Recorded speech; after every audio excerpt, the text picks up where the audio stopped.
So, welcome to Mental Health Discovery and Recovery. I have Lee Glickstein with me today. He's amazing. We have a lot in common, so we're going to try not to leave anyone in this conversation out. We could be two boring coaches and therapists talking about social anxiety, but Lee and I both used to have stage fright. We both were in show business and we both beat it, but it's similar methods, but you all need to hear about social anxiety, just something you need to lean into. So Lee, I'm so glad you're here. You have Speaking Circles International. And for those who are watching this on YouTube, his new book is Be Seen Now. That's his new book is this, and it's called Inspiring Insights into Being a Fearless Speaker. So welcome to Mental Health Discovery and Recovery. Thank Talk you, to us Mary. about your journey into in and out of stage fright. Well, I always wanted to be funny and be like a guru of some sort, but it was all blocked in. And I had awful. I hate to be competitive, but I had the worst stage terror. But I also wanted to be a comedian. I wanted to be a comedian and a Oh guru of God, some sort. the hardest thing in the world to be is make people laugh. Anyone can make people cry, but to make people laugh, whoa. Yeah, but if you can make it, the Oh, good you're part is brave. Yeah, if you can do that, you can do anything. if you can make people laugh, nobody could tell you you're doing it wrong, and you No, can't get criticized if it's working. And right. if I used to do stand-up comedy, and if I got a laugh on my first joke, I could be halfway decent. And Right. then, but now these are the days in San Francisco with open mics. It wasn't like you get people are paying maybe $1. But Yeah, I mean, if I comedy is, it's a fine line between pointing out reality. So we won't go into the politically correct or incorrect arena. We're just saying to make people laugh requires a special skill and to do it with dignity. And, yeah. I mean, it's again, it's easy to make people cry. It's also easy to get a cheap laugh. Okay, It but if they is. did, So, if but they didn't, if they didn't laugh at that first joke, I fell into a million pieces because I, oh wow. and then I died, on stage, as So they you let say. the audience rule you. Yeah, of course. So you're empathic. You felt their feelings and you Yeah, they were saying, internalized. they were thinking, what is he doing up there? What, I could be up there. What does he have to be up there? But so I had this awful stage fright. And I started to work with comedian. Well, that was when I started to create this speaking circle because I began to realize that I thought my problem was that I was blocked in speaking, but it turned out that what my block was a block in receiving the available listening. Exactly. People are out there listening, but if I'm not letting them listening, if I'm clearly not taking their listening in, there's no oxygen for me, no oxygen in the room. So Exactly. I had to create these speaking circles. This was like 35 years ago, where the first instruction was to the audience to give great listening. I teach listening, really, not speaking. That's So what I with love about your book because we'll go into that in a second. That yeah, listening is everything, everything. For yeah, people with social anxiety, they always say, I'm so scared of what I'm going to say. You need to be scared you're not listening, right? you're not listening to the listening. Because Yes. the listening is loud and clear if you're looking at people as you're speaking and see them so they feel seen and stay with only one person at a time. This is how I've worked with people with social anxiety is they're looking at the whole room. No, it's one person at a One time. person. One person at a time, and you don't even have to speak. No, So and Lee, and I hope I'm not interrupting, but because I will forget this thought. But I remember I used to do commercials a long time ago, and and and I studied acting. I was a performance and tech major, a theater major, and it's a great proving ground. So I want you to take away with this when I explain this. So they taught us everything about the reaction shot. They said the actor on the screen who's talking is not necessarily the one that's getting the shot. they could be, that's telling the audience how to feel. That reaction shot is teaching the audience how to feel. This, the actor not talking, right? The one who's Uh-huh. listening to the other actor is the cue for the audience. Mirror neurons. There's a lot of neuroscience. Ah, yeah, yeah, yeah, And yeah. you have neuroscience in your book. So why is listening so important to help social anxiety? Because it Mhm. is. Yeah, well, if you're up there listening to one person at a time, you're listening to them listening. I say be with one, but a whole, I don't want to call it a trick. My approach is be, it comes in one sentence. To learn how to be a fearless speaker is to be with one person at a time One. and see them so they feel seen. Yes. See, I can look into the camera because I do this on Zoom, and the people looking, perhaps you feel seen because I could look Yes. through the camera Exactly. diffusely and sense the world listening to me. Yes, and with So Zoom, our faces are closer than they would ever be in real life. So that's it has its right. pros and cons. And that one person thing, when I the commercial thing, we would invent the person. We weren't talking to at or do because you mentioned that in your book. The again is be seen now, about making it one person. So even if you're talking to a camera, like if someone has social anxiety in front of a camera, we would turn the camera into one person that we were telling that person about the product or whatever it is. If you're staring into a camera and you have to speak, then you're speaking to one person, and we'd make up a name, a, a biography for that person. I mean, it sounds crazy to do it, but it's a method acting style that, because we're not talking at 10,000 people, we're talking to one person. One person at a time. Yes. So I've done circles, Zoom with during COVID with ministers who wanted to know how can I reach my audience on Zoom because we're now doing it on virtually. And what they discovered, one of them, he really liked, oh my gosh, because when he looked in the camera, even though he was just looking into a little red light or a green light or a dark light, that everybody, if he had 100 people, his congregation out there, everybody felt that he was looking into their eyes, which you can't do in person. So No, you immediately, cannot. instead of Zoom being less than, it became plus, like, Yes, more than. ooh, I agree. I yeah. do online and virtual counseling, and they both have pros and cons. They're both different. Neither one is inherently good or bad. It's just some Uh-huh. people have a preference. And so I think people feel energy from one another. And you've said about reading your audience, and heaven can be the stage. So how did you how did you come, because you mentioned childhood. There's a lovely subchapter in his book called Heaven. It's called Heaven is the Stage, or No, Heaven is on Stage. find heaven on stage. Find It's heaven on like a play stage. on find heaven on earth, find heaven on Yes. stage.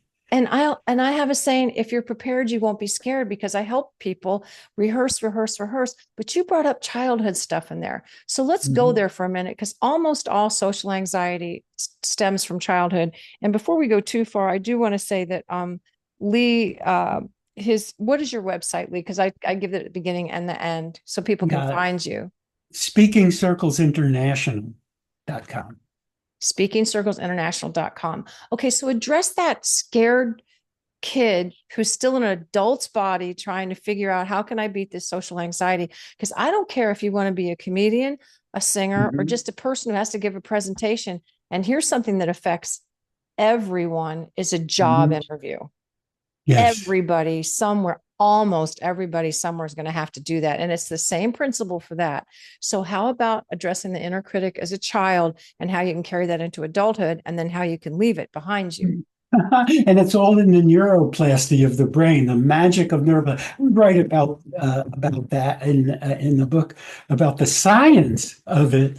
That you're actually, like, I came into the world, whether it was from neurodiversity traits or early childhood trauma, and my brain was wired so that I could that when I was in front of a group, I would go to anxiety and contraction. That's how I always went. Even with one person, I was totally shy. Anxiety and contraction. And that's when I had the epiphany because I went to Toastmasters and I failed. I couldn't work. It didn't work. I couldn't Oh, fake yeah, it. that's tough. I Yeah. couldn't fake it till I make it. And that's when I had the epiphany that the block was not about speaking. The block was about receiving the available listening. So Yes. I just knocked my earbud out of my ear. But see, we go on. That's, I mean, humans drop things and lose things. That's what I'm saying. You just to be yourself and to do the best you can. Yes, the Yeah. show must go on. The show must go on. So there I was in total into my late 40s in total anxiety about, and I wanted to be a speaker. I wanted to be a comedian, and but so I was right. I said I was hardwired for anxiety and contraction. That's not a good Mhm. place to be when you be out there. Yep. And then when I realized that the problem was I wasn't receiving the available listening, oh, I set up these new, I didn't call them speaking circles. I forgot what I called them and had people come in. And the first instruction is to the listeners now is to give a soft gaze of kind regard. We never have critical feedback. And when you have like 5 minutes, 7 minutes, 3 minutes, and there's only instructions, be with one person at a time, you don't even have to speak. You start to you start not you don't rewire your brain. Mhm. You create new neural pathways that start to associate being seen with expansion and pleasure. A squirrel. It's so funny, you know Yeah. how a dog says a squirrel? There's a Uh-huh. squirrel walking in there. And suddenly it's like I want to say something about the squirrel is walking on the fence. And the squirrel knows what it's doing. It just handles things. Now, when Being a you just squirrel. know when you're up on stage and you're feeling the allow, your your pathways have expanded, and you can stop and breathe and not rush at all. Yes. What starts coming out is what needs to be said that you could not have calculated the story to tell. Maybe a trauma story comes. Like some people might do this and say, okay, let's get up and we have 5 minutes, talk about any kind of trauma or your past experience that may have created the problem. No, no, we let people at their own pace get the comfort and allow Yes. the feeling of, oh, then it just naturally flows.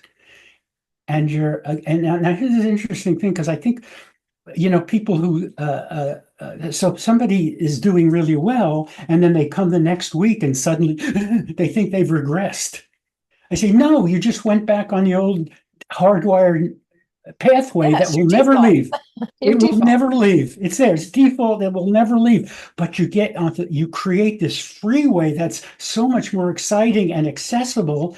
And all you have to learn to do when you feel the anxiety, take a breath and switch on over to that new neural pathway. And it Yes. becomes natural. And you brought up something in your book that I have a quick fix for everything because some people just call me in crisis and they go, I have a presentation to do, or I have this to do, or I have to speak at a wedding. I go, okay, well, you shouldn't have called me the day before, but now that you did, because I laugh, I give them some humor. I said, there's the quickest way, and you brought it up in your book, and I love that because I want you to tell why it works so well. You just slow your speech down to half, speak with more intent. So you slow down. And what does that do when you slow your speech down? Well, it's more like stopping and going to the still place. Mhm. Now, that's a nice idea. And some people can do it naturally. Most people, many people, the people who come to me, they need a group of kind people to practice that with. Yes. Oh, I had something so wonderful to say. Now, I could say this to a whole group, by the way, rather than hiding. I'm kind of Yes. modeling that. Imagine you finish a sentence and you don't know what you're going to say next. Ordinarily, hey, you contract. Well, we call it easygoing in the not knowing. It's like, I don't know what I'm going to say and I don't care. So I'm going to tell you that I had this great thing to say and it lost And it slipped away. it. And And it that's slipped away. okay. And it'll It's be your brain back. fighting you. Your brain will fight you. Social anxiety really is for anybody who doesn't understand social anxiety as a therapist. I can tell you it's a fear of negative evaluation, and you usually get it from childhood. So back to the childhood, like we have a saying. So I'm not going to pick on you or anything that I went through either. But children should be seen and not heard. Now that's not what children hear today. But in our generations, you and I are Yes. a similar generation. That's that was exactly what we heard. And Yeah. then equally now we've gone to the other extreme sometimes of children should have all the say. Woo, we need to be somewhere in the middle. Thank you. So can you explain how childhood trauma or that inner child work is so important in your speaking circles international to that helps Yeah. people become fluent? I remember back when I was a scared kid at the table. I was the younger of two. My brother's 5 years older, and my father shooting daggers at me. I didn't have much of a voice. My mother didn't either. And we both were living under that same feeling of can't speak. My older brother was not very nice to me, but so I come from that kitchen table where my mother is a silent martyr and my brother is a teasing SOB and my father is shooting daggers and I go into the world not knowing how to be, not allowing gazes in because people, Yes.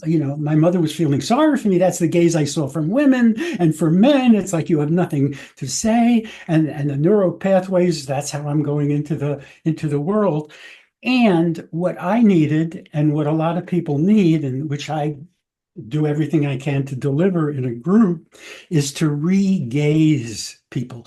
You probably know, there's the mother, I call it the mother gaze. And it doesn't have to be a woman, but the mother gaze, it's like, oh, I'm looking into the camera, I see Loving as I gaze. do Yeah. it. So people, Yeah. you're just perfect the way you are. I just unconditionally love you the way Right. you are. That's a gaze I never got. And now, and then there's called the father gaze, which again doesn't have to be the father or a Mhm. parent. It could be somebody Just in life. the role models that we The passed role down, model, right, is you can do anything. the You know, archetypes. Yeah. you can do anything.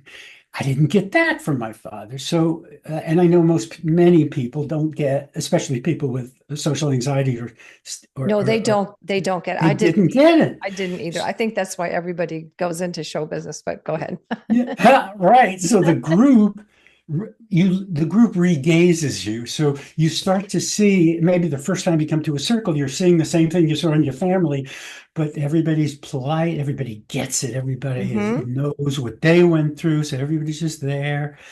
And the person I said, you don't have to speak, just be with us one person at a time. And Yes. eventually oh, this is a safe group. And maybe by the second circle, they're being able to speak into that. But uh, so, there was a place Inner I was, child. Yeah. the inner child. Yeah, yeah. Look at that. I go back to the inner child when I talk about this because I didn't get that. That's still there. It's hardwired. I didn't get that from my parents. But there's this other set of neural pathways where I get it in the group and people come to the group, they get it and they keep coming and they get it in full. It's like systematically being regazed. So you're getting mother Yes. getting, and we don't say it. We don't say it that way. We No. don't. I'm getting the father get. It's just happening. This is something. You say, oh, that's what's happening. So that by the time they take a few more circles, they get up in front of a group, whether it's to give a wedding toast or a speech or at work, and they're in that they're seeing, listening, they're feeling I'm being listened to. Yeah. It's not even they say I feel I'm being listened to. It's that they start coming up with what needs to be said again. Clarity they want in life. Maybe a story of a trauma shows up. It's great when trauma stories show up Yes. instead of being coaxed out. Oh, social anxiety is so often related in trauma. Like you said, you can be hardwired for anxiety. I know my family had a lot of it. You can be hardwired for that and then have trauma on top of it. And it will make you feel like you don't belong or you're separate from other people because a symptom of PTSD is a sense of detachment or estrangement from others. And you bring up a beautiful term called relational presence. And Mhm. when we hear actors talk amongst themselves, they go, oh, that actor was so generous. A lot of people don't know what that means. Just what you're talking about, relational presence, that other actor is being generous and not competing, but collaborating. So address that on how relational Mhm. presence and how you came up with that term and what it means. Is it so important to cure social anxiety? Well, actors are often taught presence, meaning they're just putting it out. It's not about, it's like putting out presence. But relational presence is that you're present relationally. It's a Yes. collaboration. Yes. So relational presence is really the name for when I say be in front of an audience, be with one person at a time Mm-hmm. and see them so they feel seen. So this is relational presence. The room is becoming a room of relational presence, and people are feeling the interconnection, even if a person isn't looking at them when they look at other people. 150, 200 people, you speak or sing to one Yes. at a time. And people who you never looked at, they feel, oh, it was like they were singing right to me. They were speaking right to me because you've created a kind of the soul of the group, the community Yes. soul. So that's relational That's beautiful. presence. That's just Yeah. beautiful because it's funny because when I was singing and my stage fright was so bad when I started, I would choose the person who looked interested and I would go back and forth between about 5 to 7 people that looked interested because I was taught, and I think I became a songwriter, maybe like you became a comedian, because you weren't heard. And I think when emotions get so strong, you're either looking to laugh, which is a defense mechanism, or just put all your feelings into a 3 minute song that rhymes with a verse and a chorus so you can at least be heard for 3 minutes. And I think acting happens when people are more comfortable becoming someone else than Mhm. being themselves. So they have to listen to those characters too. So relational presence would cross over into a lot of things. I heard a comedian one time say, if you show me a kid who was never heard, and I'll show you a theater major. So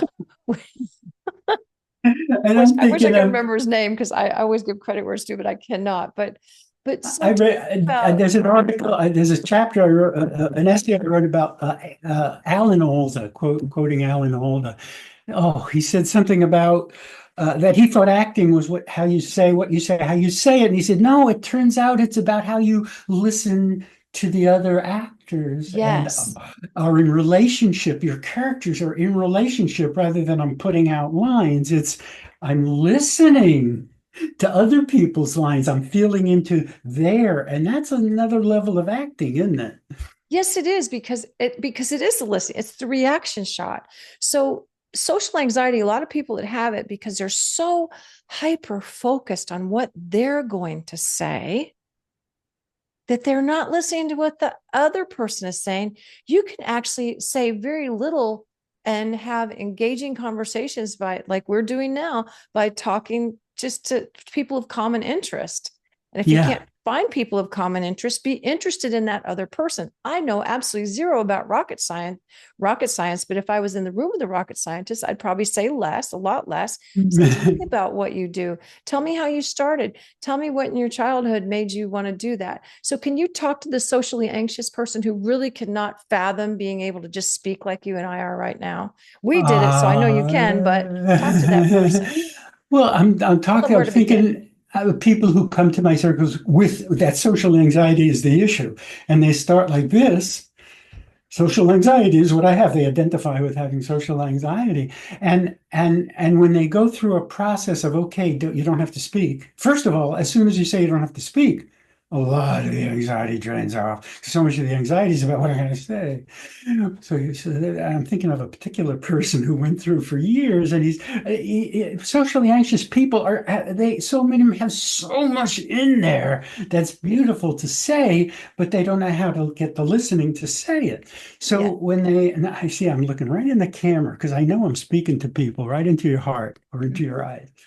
So they start they first of all, again, they don't have to speak. Oh my God, I don't have to speak. But when you don't have to speak and you're asked to look at people and say, just notice the listening, be with one person at a time, stay with them, notice the listening. They'll start to somebody, maybe not everybody, somebody, and it's not like they're speaking to the person, like, oh, I love your eyes. No, it's like they'll start speaking about their social anxiety, maybe a traumatic, but they're not speaking from the social anxiety. They're speaking as the observer of it.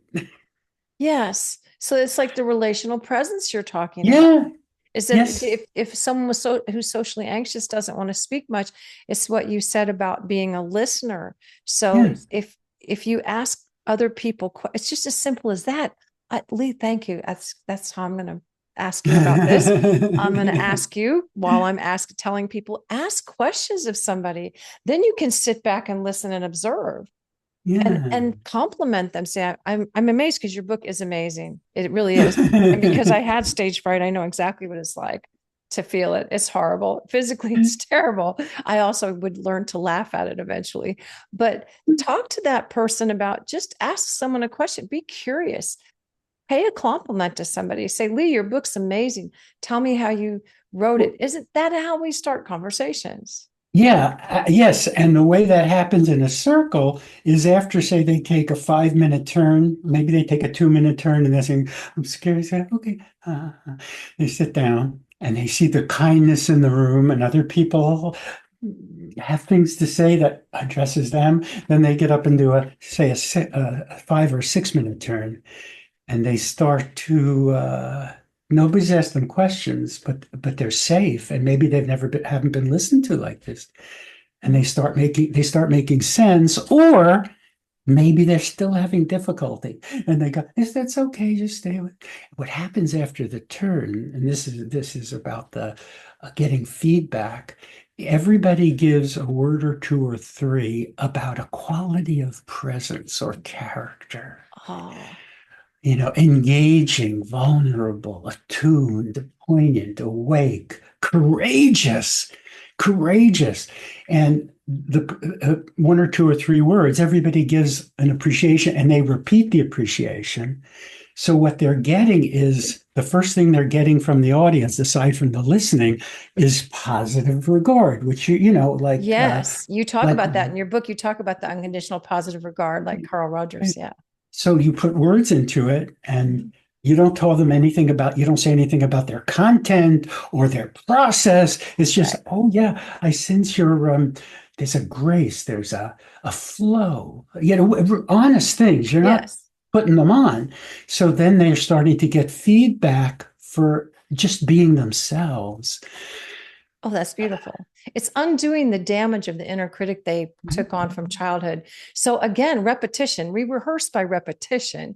That's what Mhm. when I would work with people, and I know this sounds a terrible way to start, but it was because I was working one-on-one. I didn't have a group like you did.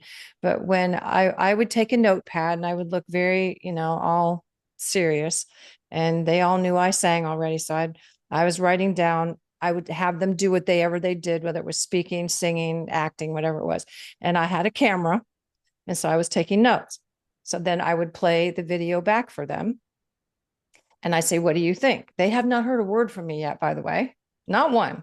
They've just seen me over there scratching on a notepad and making assumptions that it's terrible. So they're picking themselves apart. They're just ripping themselves apart. Usually they just, and so I said, well, you want to hear what I think? And they go, yes, but they're scared to death. And I said, here's what you did right. And I say, Yes. here's the beautiful stuff you did. Mhm. Your presence is good, your posture was great, whatever. And like you said, they have to be sincere. You can't blow smoke. You Mhm. can't, because we have mirror neurons and they will know from mirror neurons. Mhm. And if anybody wants to look up mirror neurons, go right ahead. We know if somebody's being sincere or not. So when you work on the things that are right, does some of the negativity extinguish? Would you say that? Is that what happens in your speaker circles? Yes, what they do, and we get everything's on video, so they go home and they watch Oh, that's if great. They they're have a copy. brave enough to watch, and what they thought that their anxiety showed, and maybe it did right away, but as soon as they start to notice but if you ask them, and so they make sense. But when Mhm. you ask them in the moment, you see, after they take a turn, how was that for you? They might often say, "Oh, it was scary. I'm started doing a little better, but scary." Then when they watch the video, what they see is what they were experiencing as anxiety that everybody could see, Mhm. as long as they stayed with eye availability. We don't call it eye contact because that's like a technique. As Yes. long as they stayed with one person at a time, feeling and talking about the anxiety, it doesn't show. So that what that helps do is get rid of the secondary anxiety. The secondary anxiety is being anxious that you look anxious. When you begin to realize from watching your own videos, you don't look anxious like when you think you do, then that's one fear down. You've lost a Oh, fear. that's great. So they can see the result right there in real time. That's beautiful. Yes, that's absolutely beautiful. So people can see that because and actors will talk about, and we hear people say it all the time. Say, "I'm shy, I'm shy." And if you've ever seen, and I won't name the actors, but there's some brilliant actors out there who are terrible at talk shows, horrendous, and they'll tell you, "I'm horrendous at this." They don't want to be out there. The studio makes them go promote their film. They have to Mhm. do it. And it's because they may not have stepped out and realized, okay, well, people just want to see me for me.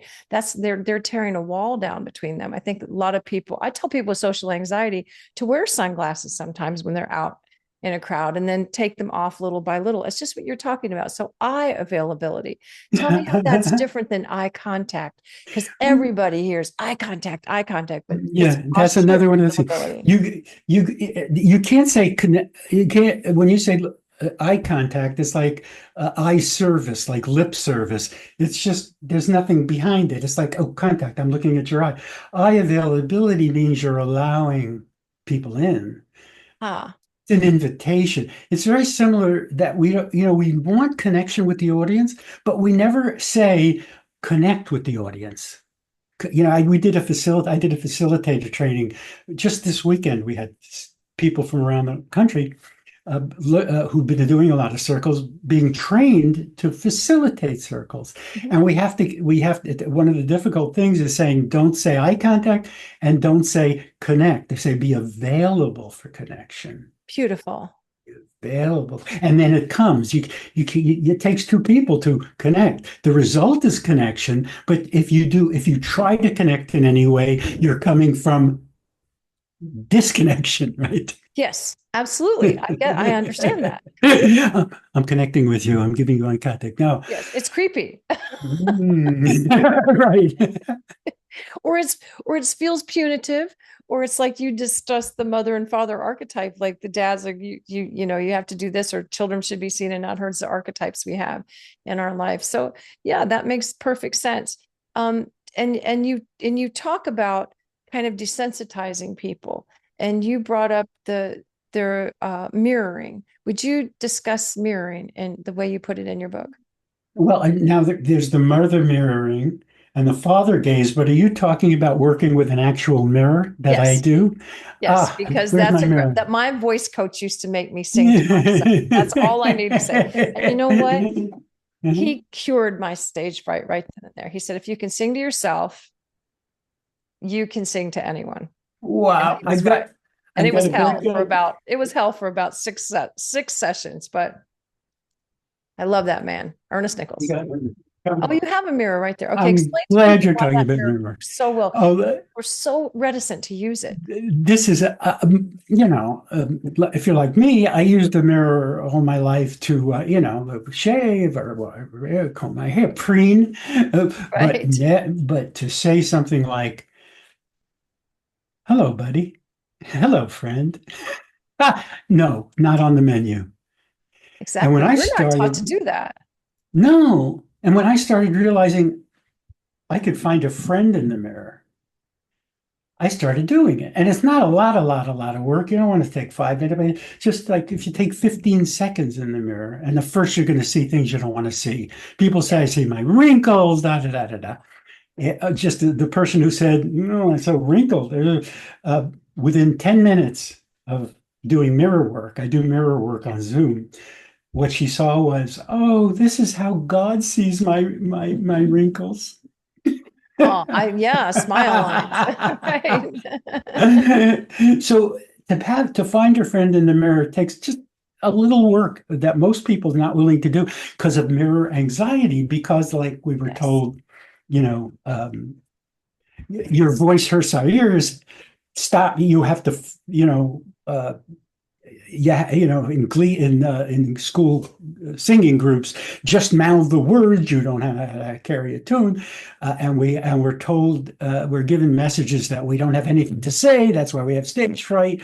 Well, how many of us were not reflected by our families, so that our families weren't seeing our beauty, our wonderfulness, our essential magnificence.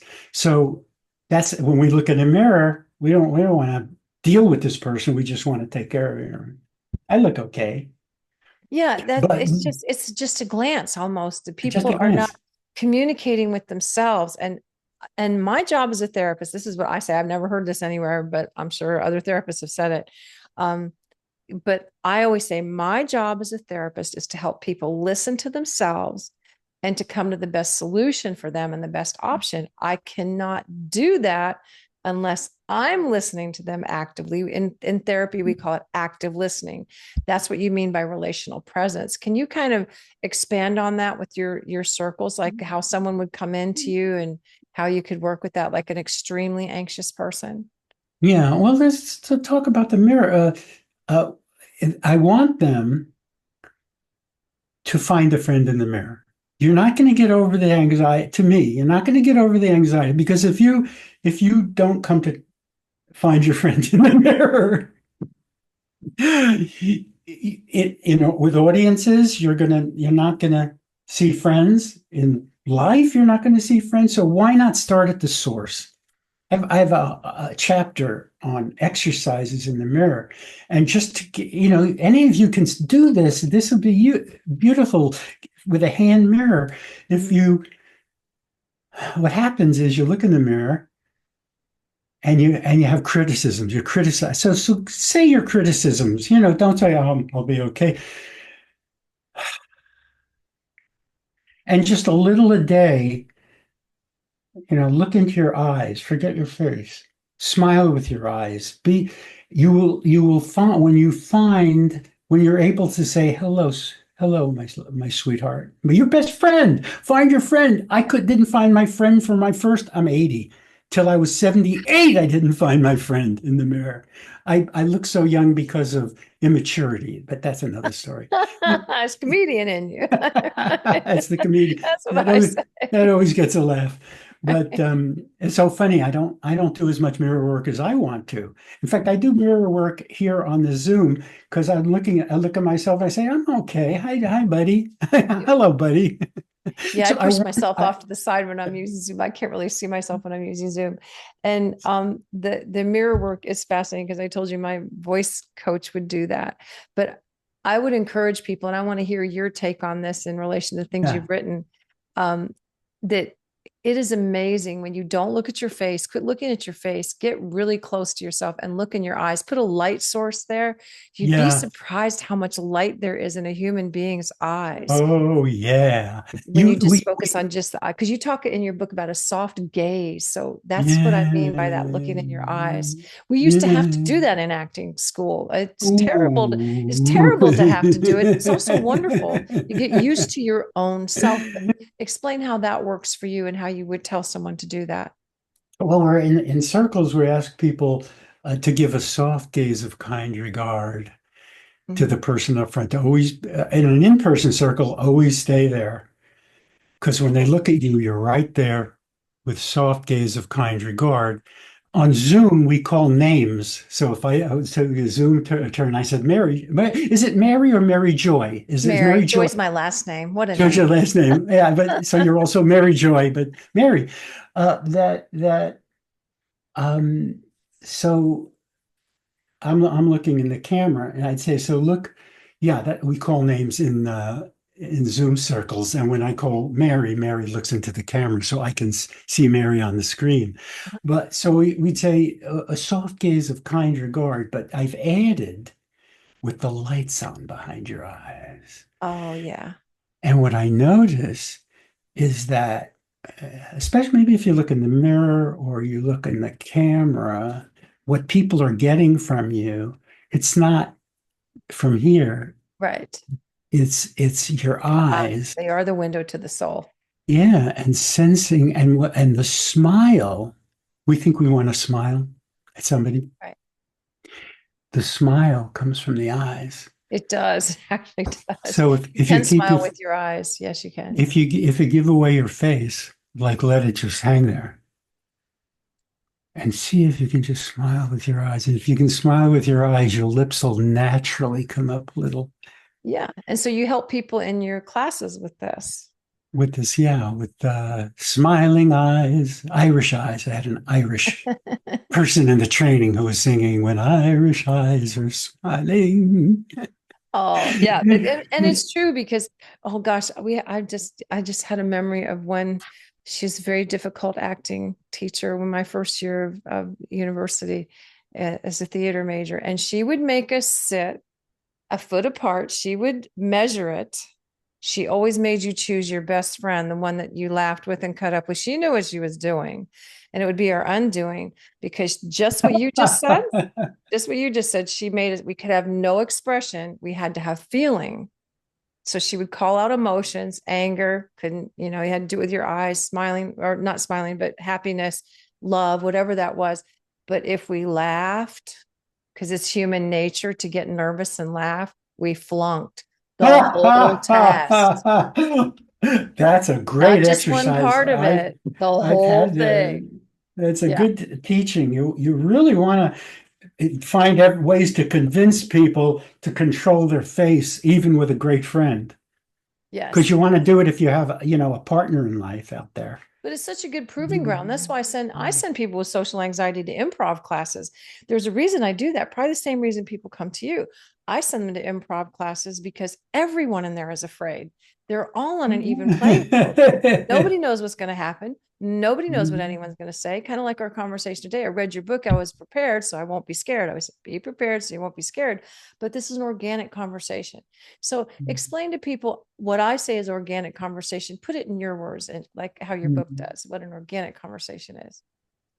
Well, I think that organic conversations are just each person being there. And you don't try to have an organic conversation. I'll give you an example of how it shows up because we did our training. It's in my mind yesterday. And we start off, let's say there's 8 people in a circle sitting there. Mhm. And I say, okay, first exercise, find the person across from you and just hang out. I time them. I'm going to time you for 30 seconds, allowing the connection instead of make the connection, because everybody wants to allow the natural connection. Ah, That's how it starts, right? That's how like an invitation. an invitation. So I'll be with myself here in the mirror, and when you say allow a natural connection, what people try to do is they try to connect. That's the natural thing. So here in the camera, I'll say, so let's say the person's looking at me, and I'm trying to connect with. And I see you trying. You see me trying, which means I'm coming Yes. from separation, and maybe I'm smiling a little. I'm trying to connect. So I'd like to connect. I'm connecting with you now, Mary. Yeah. This old way of connecting, but it turns out that what connection looks like, real connection at the beginning of a conversation, looks like is more like this. Yeah. Leaning in. Not even necessarily smiling from the eyes. This is what Yeah. connection looks like. Yet you go and stand in front of a group if you have stage fright. And when you see a sea of faces doing this, you immediately think you failed, that they're hating you. And all they're doing is hanging out with you. Yeah. They're just Give, figuring it giving out. and they're listening to you They're and observing. they'll listen better if you speak into their listening. But I think deep conversations come from allowing neutral connection, Mm-hmm. letting the connection fluff up a little. Yes. And then words come. Oh, yeah. So in the exercise from across the room, we do it again and again until everybody gets that it's easy and that it's doing nothing. It's hard for people to do nothing. Exactly. And maybe you say, notice your stillness at the bottom of the breath. Mm-hmm. And now the next turn is going around. One person at a time has a minute to allow words to arise into that connection. You don't have to speak. I say words arise, meaning maybe they do and maybe they don't. So it's not like you have to speak or you have to be silent. Mm-hmm. And then the other person has a minute. Now you're not necessarily talking about the same thing because each person is reporting on where they are. But if you went on and you both got comfortable a minute, and this is what you could do with a partner or the mirror, and it's Yes. exercise, is what's going to happen is that you're going to start to have a conversation a minute at a time. You're going to sync up. You're going to sync up. Something's going to come up, and you won't know what it is until it happens. So that's how, deep conversations happen in the world, starting from neutral. Yes. And I think people are they're afraid of their own fear when I just run toward. That's what every actor has done. That's what you did as a comedian. Like I said, boy, are you brave. We said that's the hardest job in show business is to make people laugh. It's really, really, really You hard. have, yeah, but we You have to get be to brave. you get to reframe it as letting people laugh. They want to laugh, just like an audience wants to listen. They do. They want to laugh, so you're allowing them to laugh. You don't get in the way of their laughter with your Oh, content. beautifully reframed. I love that concept. You're allowing them to laugh. That's a beautiful way to put it. Like, so people should just allow other people without fear of judgment, just say, okay, people may be observing me, but they're not judging me. Can you reframe that? Because that is the biggest fear, that fear of negative evaluation. We actually have tests to decide on how much. And that's why I tell people sometimes pay a compliment to someone, a sincere one. They'll automatically have a connection with you because you've noticed something good about them and you have told them that you're confident with yourself enough to pay a compliment. So Yes, address that. when you're looking at somebody and you're feeling judged or whatever, and you have to first say, this is, I'm probably wrong about my judgment. But okay, you have it. You don't stay with the person and try to fix it. You Right. move on to someone else and you go to people who you feel are listening. Because when you're in that modality, people's faces start coming alive.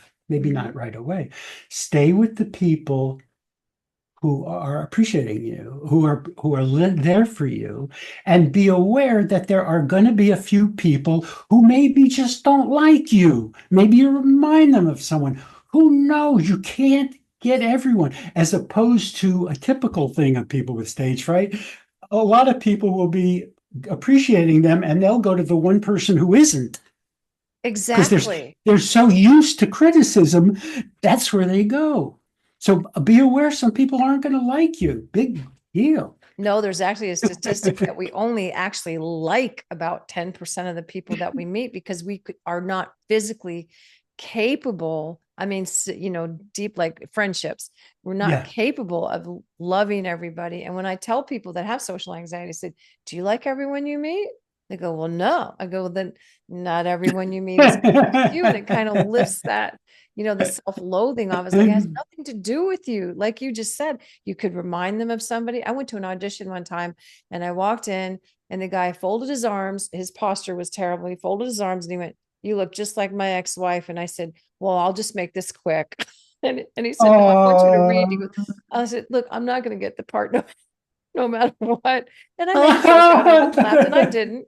I didn't because I mean I could see he was honest. I appreciate that. But I used to go to auditions to set myself up for those rejections, because also, even if you know you're not going to get a part, go through it anyway. Because when you teach your brain that rejection isn't the end of the world, it's actually called rejection therapy.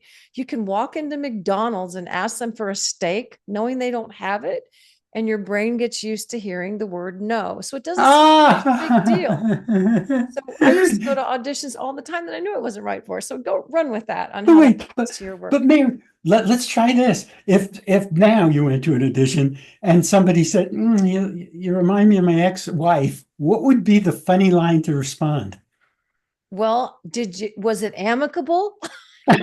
So That's did she that. take everything you had, or are you getting alimony from her? See, you might have gotten the I part, would go to but humor. Yeah. the other thing would be, you remind me of my ex-wife. Well, uh, clean up your room or something. Right. Well, you must have married her for a reason. So I'll go back to when you fell in love. Yeah, I can see where humor would help. And back then I'm in my 20s. I Right. didn't know these things I It's know like, now. oh, I didn't get the job. Instead of acting out the ex-wife, Yes. and Yes. But I he did. says, this is Yeah, just right for the part. exactly. And I have gone into auditions I thought I wasn't right for. And because I wasn't afraid, I said, I'm not going to get this. Those were often the ones I would get, Lee. I've always said it's isn't that strange when we're relaxed, when we don't, like you just said earlier, when we just Mhm. try so hard, people don't like that. They don't like it when they see you try so hard. Like, can you just sit back and have a conversation with me? Like, you're trying too hard. That makes And sense. that makes sense. And it reminds me of you mentioned before the idea of belonging. Mhm. And in front of a group, people are sitting there, they might have it together. It looks like they're doing fine, but most people don't belong. They don't feel they belong. Right. And Oh, that you, touched a you, nerve. Yeah, that sense of yeah, belongingness is so important. That's what's your work is so yeah. important, because you have a circle of people who do belong together. Right. And so when you go out into an audience, it's your job to facilitate an environment of belonging. That's why you're being with one person at a time, even if you're not looking at everybody, one person at a time. So you're creating a field of belonging. Yes. I would say it's a epidemic of Oh, people it not is. belonging in their body, in their family, in the room, in the planet.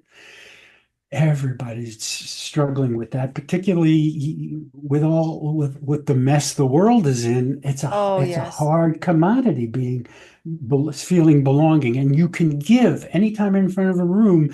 You can facilitate. You're not telling them they belong, but being kind and being inclusive and Yes. breathing and saying sometimes when somebody asks a question, I don't know, I'll find out. It's okay not to know everything. People feel they're belonging in their They body. do. Yeah. And the beauty of I don't know. There's the I beauty don't, of saying let me I answer that. I don't know. Go ahead. good. That's perfect. Okay, very organic conversation. Because when you tell somebody you don't know something, I do it all every day at some point. I don't know. I will ask a doctor. I don't know. You need to ask a doctor. I don't know. Ask a lawyer. But when we say I don't know, we're not only just admitting we're human, we're also not trying to feel superior to anybody. Just say, I don't know the answer to that. And then people will work together to find a solution or to share their experience. And maybe from those experiences that come from different places, this is why think tanks work so well. I love think tanks. And for those of you who don't know what a think tank is, somebody who might be a ballerina, an engineer, a rocket scientist, a doctor, and a funeral director might all be in a big think tank. A problem is thrown at them, and they all come from their discipline, and it's amazing. I Ooh, I forget like the that. man who does that, because it's a corporation that does it. I forget the name of the corporation, but these Ooh. think tank, Richard Branson does them too on his island. Sometimes he'll just invite people from all walks of life, and they'll sit down, and he throws a problem out, and the solutions are amazing because they're coming from their own discipline. They're not trying to out smart or outthink or outdo. They're just, Mm. here's my perspective. What's yours? And do you see? I mean, you put a ballerina and an engineer together. Seems like polar opposites, but no, I choreography is love engineering. I love that. How you'd think that some of those solutions would have made their way into the world, and we'd hear, "Oh, this came from Richard Branson's think tank," or you Right. know. There's like there needs to be more think tanks, but no, people like to just here's my opinion and you better believe in it. How about just sit back and let the other people, even if they're wrong, even Yeah, if they're wrong. This is why in court, this is why we have a judge who sits there and says, you can talk now, you can't. Now you can, now you can't. And that's a very yeah. cruel system. And I think people get social anxiety again from feeling judged. So I think your work is amazing. And how can people get in touch with you if they want to be part of it and Well, to help them facilitate that? well, the easiest way is email me. I like email connections. I'm good at it. I know some people it's like, oh, but when I get personal emails, I love to respond and send appropriate responses. But Lee, at speakingcircles.com. Thank you. I will put that up on here, and also I'll put it on the description for the video. Is there anything else you'd like to add today? Because this is a beautiful conversation. I really want to help people who just feel like you said be seen now. We've been taught don't be seen. We're always taught don't draw attention to yourself. These are things we've learned, and the people. This is why we see narcissism so rampant in the world, because nobody told those narcissistic people that.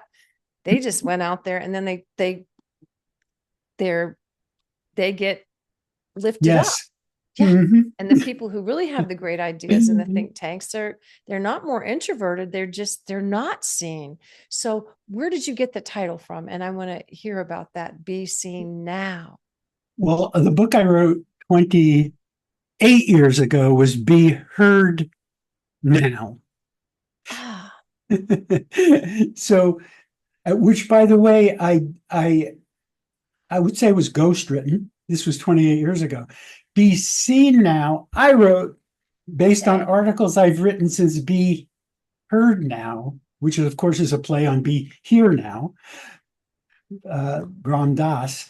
So I put together essays, hundreds of essays. Five, 600 essays, and I got them down to like 100 essays, and Wow. which are different aspects like belonging, different aspects of what I've learned in my life work over the years about public speaking anxiety and private speaking anxiety. Um, so that's the book That's where it came. I'm really hoping people read. And coming to a Zoom circle. Now, another thing I'd like to do with people is a 15-minute Zoom orientation. Like if you like the idea of a Zoom circle, no fee, 15 minutes on Zoom together. Something will show up that right Yes. away will serve you. I love serving people for 15 minutes, Yes. and many of them then want to come back and do other things with me and buy the books.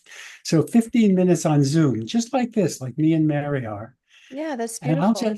I'll It's ask you, less tell me, anxiety producing. If they freak out, they can yeah, turn their camera off. yeah, right. I'll say, tell me what you need. Just like Mary, I'm sure you do your work. What do you need? What do you want? What's up with you? And based on your answer, rather than on the psychological ways and techniques Right. of doing things, I'll come up with a completely a creative sense. That's beautiful. Okay, so I'm always cognizant, and you're the perfect person to ask. I'm always very cognizant of the person listening who's skeptical, who believes they're too far gone, and any subject I might be covering, that this Mhm. is not going to work for them, that it's not even important. And I know that we are hardwired for connectivity and safety together. When people get Yes. traumatized, their sense of connectivity and safety it is fragmented. Mhm. Speak to that skeptical person before we go on why communication is not only important, but essential for a good life, a great life. Speak to that person who says, oh, this, I don't want to do this, who might Mhm. want to reach out to you, but they dismiss themselves.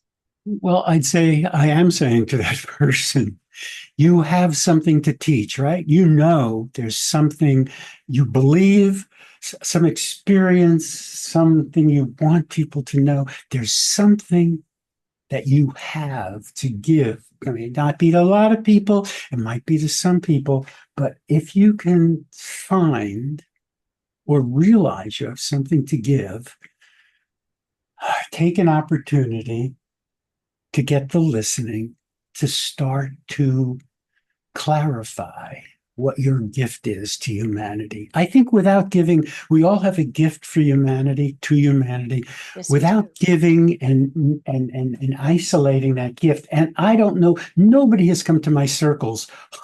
Thousands of people, no matter how they feel about what they think they know, if they come a few times, they start speaking about something and everybody is learning something. Yes, because their life experience is so different. Yeah. So if you want your life experience and what you've learned and what you think to make a difference in the world, communicate with me, communicate with somebody, For and somebody, go to a start therapist. If it talking. isn't me, Yeah, please find a coach. therapist. Therapists help you listen Mm. to yourself. Group therapy is a lot like what you do. But what you do is once removed from that where it isn't so scary and they get a sense of belongingness because they get genuine positive regard. Because in group therapy, you don't always get genuine positive regard. Right, Not right. always. You're supposed to, but it doesn't always happen that way. It just depends. It depends. Yeah. Well, people think that this isn't as good as, well, they think that therapy is the next step because people are confronting you in the moment.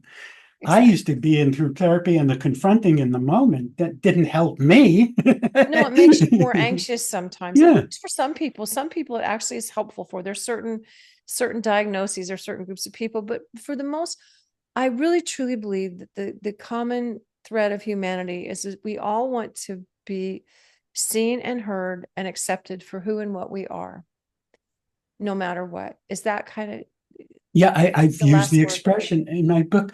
That's We what your want book to be says. seen for who we truly, Truly truly are. are. We are hungry to be seen for who we truly sense at times who I am. Yes. And it's the translation can be difficult. So you have to start slowly if you haven't found that voice. So find the listening. Yeah. Find some Yes. good listening, whether you pay for it or get it free or call me for 15 minutes. Yes, and that is why people hire professionals because that is our job, Lee. Both and you, though we're in different disciplines, both you and I have it's this is a think tank you and I have today. That's exactly what we're talking about. So people, you need to be seen. You do need to be heard. Everyone does. And it's scarier to be seen and heard with one person than it is with tens of thousands. Sometimes it's easier to walk out in front of 10,000 people you'll never see again than one person you might see again. So Lee can help you with all that. Other therapists can. And I just encourage everybody to listen to what Lee has to say and what we were talking about today. You don't have to live with social anxiety. That's not living at all. It's just trusting yourself and use that mirror, right, Lee? The mirror. There. There you go. Thank you, Mary. Thank you, Lee. What a beautiful conversation. I appreciate it. My pleasure. Thank you. Take care. Okay, same to you.